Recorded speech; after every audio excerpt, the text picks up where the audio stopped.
सबको नमस्कार। दिल्ली के अंदर अब धीरे धीरे कोरोना की स्थिति बेहतर होती जा रही है। उसी को देखते हुए पिछले हफ्ते से हम लोगों ने अनलॉक करने की प्रक्रिया शुरू की थी। ये ज़रूरी है कि अगर कोरोना की स्थिति बेहतर हो रही है तो अर्थव्यवस्था को वापस पटरी पे लाना भी बहुत ज़रूरी है। पिछले हफ्ते हमने कंस्ट्रक्शन वर्कर्स और फैक्ट्री, ये दो सेक्टर्स खोले थे। पिछले एक हफ्ते से कंस्ट्रक्शन एक्टिविटीज़ और फैक्ट्री दोनों खुले हुए हैं, लेकिन कोरोना की स्थिति अभी कंट्रोल में है। पिछले 24 घंटे में लगभग 400 के करीब केस आए हैं। 500 से भी कम हो गए अब केसेस। 400 के करीब केसेस आए हैं और 0.5% के करीब पॉजिटिविटी बची है, संक्रमण दर बची है। तो स्थिति काफ़ी कंट्रोल में है और भगवान करे ऐसे ही कंट्रोल में रहे। तो ये वाला जो लॉकडाउन पिछले हफ्ते ऐलान किया था वो सोमवार को सुबह 5 बजे तक है। उसके आगे भी लॉकडाउन जारी रहेगा, लेकिन काफ़ी सारी और एक्टिविटीज़ में रियायत दी जा रही है, उनको खोला जा रहा है।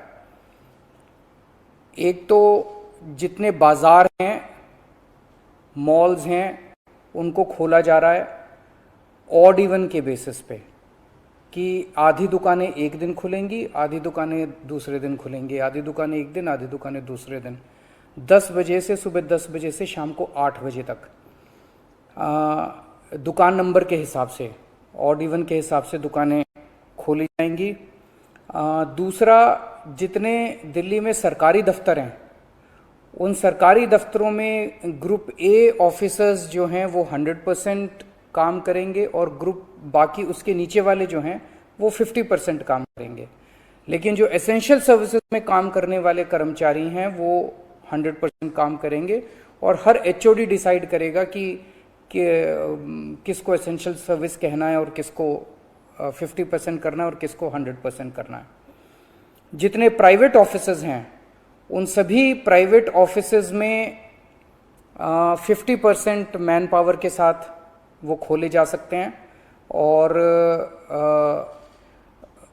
लेकिन कोशिश करेंगे कि ज़्यादा से ज़्यादा लोग वर्क फ्रॉम होम करें और अपने प्राइवेट ऑफिसेज कोशिश करें अपने टाइम को स्टैगर करने की, कि ताकि सब लोग एक साथ सड़क पे ना आए।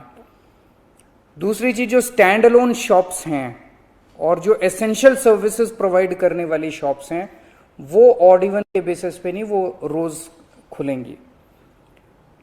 दिल्ली मेट्रो 50% कैपेसिटी के ऊपर चालू की जा रही है और ई कॉमर्स के जरिए जो सामान बेचने की प्रक्रिया है वो चालू रहेगी। तो मोटे मोटे तौर पे ये चीज़ों की रियायत दी जा रही है और मैं उम्मीद करता हूँ इसके बाद देखेंगे कि आने वाले हफ्ते के अंदर भी कोरोना की स्थिति अगर काबू में रही तो और कई सारी एक्टिविटीज़ को फिर उसके अगले हफ्ते खोलेंगे। थर्ड वेव कहा जा रहा है, एक्सपर्ट्स कह रहे हैं कि थर्ड वेव आएगी। कब आएगी, कितनी भयावह होगी, इसके बारे में किसी को कोई जानकारी नहीं है। लेकिन एक जिम्मेदार सरकार होने के नाते हमारी जिम्मेदारी बनती है कि उसकी पूरी तरह से हम तैयारी करें, ताकि अगर थर्ड वेव आती है, अगर बहुत भयानक होती है, तो सरकार उस वक्त जनता के लिए तैयार हो। इसकी तैयारियां पूरे जोर शोर से दिल्ली सरकार के अंदर चल रही हैं और कल लगभग 6 घंटे तक मैंने 2 अलग अलग मीटिंग ली, एक्सपर्ट्स के साथ बात की, जिन ऑफिसर्स ने अभी कोरोना के दौरान काम किया था उनके साथ बात की। हमने 2 कमिटीज़ बनाई हैं, उन दोनों कमिटीज़ के साथ मैंने बहुत डिटेल में चर्चा की। एक चीज़ हम लोगों को ये तय करनी थी, इस बार कोरोना की जो पीक आई थी, मतलब एक दिन में मैक्सिमम कितने केस आए, लगभग 28,000 के करीब केसेस आए थे एक दिन में, 22 या 23 अप्रैल के आसपास। अगली पीक कितनी हो सकती है, तो ये तय किया गया कि अगली पीक 37,000, एक्सपर्ट्स के साथ बात करके, ऑफिसर्स के साथ बात करके, सबके साथ बात करके, कि 37,000 पीक मान के इसकी तैयारी शुरू की जाए। इसका मतलब ये नहीं है कि अगर इससे ज़्यादा की पीक आएगी तो हम तैयार नहीं हैं, हम उसके लिए भी तैयार हैं। लेकिन एक तरह से 37,000 के बेस के ऊपर अगर हम तैयार हो गए तो फिर अगर उससे भी कहीं ज़्यादा पीक आती है तो उसकी भी तैयारी हम लोग, उसकी भी, अगर 37,000 की तैयारी हमारी है तो फिर मान लीजिए और ज़्यादा आती है तो उसकी तैयारी तो होगी होगी, उसके लिए हम ज़्यादा तैयार हो पाएंगे। तो 37,000 को एक तरह से बेस माना जा रहा है। 37,000 की पीक की तैयारी के हिसाब से अब सारे कैलकुलेशंस किए जा रहे हैं कि अगर 37,000 की पीक आती है तो कितने बेड्स की ज़रूरत पड़ेगी, कितने आईसीयू की ज़रूरत पड़ेगी, कितने उसमें से बच्चों वाले होने चाहिए, कितनी ऑक्सीजन की ज़रूरत पड़ेगी, ये सारी चीज़ें, अब कितनी दवाइयों की ज़रूरत पड़ेगी, ये सारी चीज़ें अब कैलकुलेट की जा रही हैं। एक पीडियाट्रिक टास्क फोर्स अलग से बनाई गई है।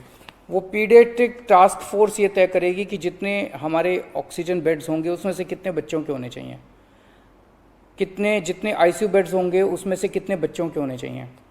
जो बच्चों के होंगे उसके लिए फिर अलग किस्म का सारा इक्विपमेंट होगा, उसका अलग किस्म के मास्क होंगे, अलग किस्म का ऑक्सीजन का मास्क होगा, उसकी सारी चीज़ें अलग होंगी। वो पीडियाट्रिक टास्क फोर्स बना दी गई है कल, वो अलग से अपनी तैयारी करके अपनी रिकमेंडेशंस देगी। इस बार ऑक्सीजन की बड़ी कमी हुई थी और ऑक्सीजन की कमी की वजह से हम लोगों ने देखा कि कई बार ऐसे हुआ था जब ऑक्सीजन बेड्स नहीं मिले थे, ऑक्सीजन के लिए काफ़ी संघर्ष करना पड़ा था। अल्टीमेटली अपने को सुप्रीम कोर्ट के इंटरवेंशन के बाद केंद्र सरकार के सहयोग से अपने को ऑक्सीजन मिली, लेकिन जब तक ऑक्सीजन नहीं मिली तब तक दिल्ली में त्राही त्राही मच गई थी। अगली वेव अगर आती है तो हम नहीं चाहते कि इस तरह की दिल्ली के अंदर त्राही त्राही मचे। तो ये तय किया गया, इसकी तैयारी शुरू कर दी गई। 420 टन ऑक्सीजन की स्टोरेज कैपेसिटी तैयार की जा रही है। इंद्रप्रस्थ गैस लिमिटेड से बात की गई है और उन्हें 150 टन ऑक्सीजन प्रोडक्शन का प्लांट, 420 टन ऑक्सीजन तो स्टोरेज कैपेसिटी क्रिएट की जा रही है और 150 टन ऑक्सीजन प्रोडक्शन करने के लिए उनको प्लांट लगाने के लिए कहा गया है। उन्होंने कहा 18 महीने लगेंगे, लेकिन जो भी है शुरुआत कहीं ना कहीं तो अपने को करनी पड़ेगी। इसके अलावा इस बार सबसे बड़ी दिक्कत आई थी टैंकरों की। ऑक्सीजन के टैंकर नहीं थे दिल्ली में, दिल्ली इंडस्ट्रियल स्टेट नहीं है, इसीलिए अपने पास ऑक्सीजन टैंकर है ही नहीं दिल्ली में। तो 25 ऑक्सीजन टैंकर्स खरीदे जा रहे हैं ताकि अगर इस तरह की दिक्कत आए ऑक्सीजन की तो हमारे पास अपने टैंकर होने चाहिए। 64 छोटे छोटे ऑक्सीजन के प्लांट्स लगाए जा रहे हैं, वो ऑलरेडी लग रहे हैं और हमें उम्मीद है कि अगले कुछ हफ्तों के अंदर, 1-2 महीने के अंदर ये 64 ऑक्सीजन प्लांट्स लग के तैयार हो जाएंगे। अब ये जो हमने डिसाइड किया कि 37,000 केसेस की पीक के हिसाब से हम काम करेंगे, तो उसके हिसाब से तय किया जाएगा कि कितने ऑक्सीजन बेड्स की ज़रूरत होगी, कितने आईसीयू बेड्स की ज़रूरत होगी। उसके हिसाब से फिर तय किया जाएगा कि कितने ऑक्सीजन सिलेंडर्स की ज़रूरत होगी। जैसे अभी थोड़े दिन पहले हमने 6,000 सिलेंडर चाइना से इंपोर्ट किए थे, तो और कितने ऑक्सीजन सिलेंडर्स की ज़रूरत होगी और कितने ऑक्सीजन कॉन्सेंट्रेटर्स की ज़रूरत होगी। अगले आने वाले 1-2 महीने के अंदर ढेर सारे ऑक्सीजन कॉन्सेंट्रेटर्स दिल्ली सरकार खरीदने जा रही है।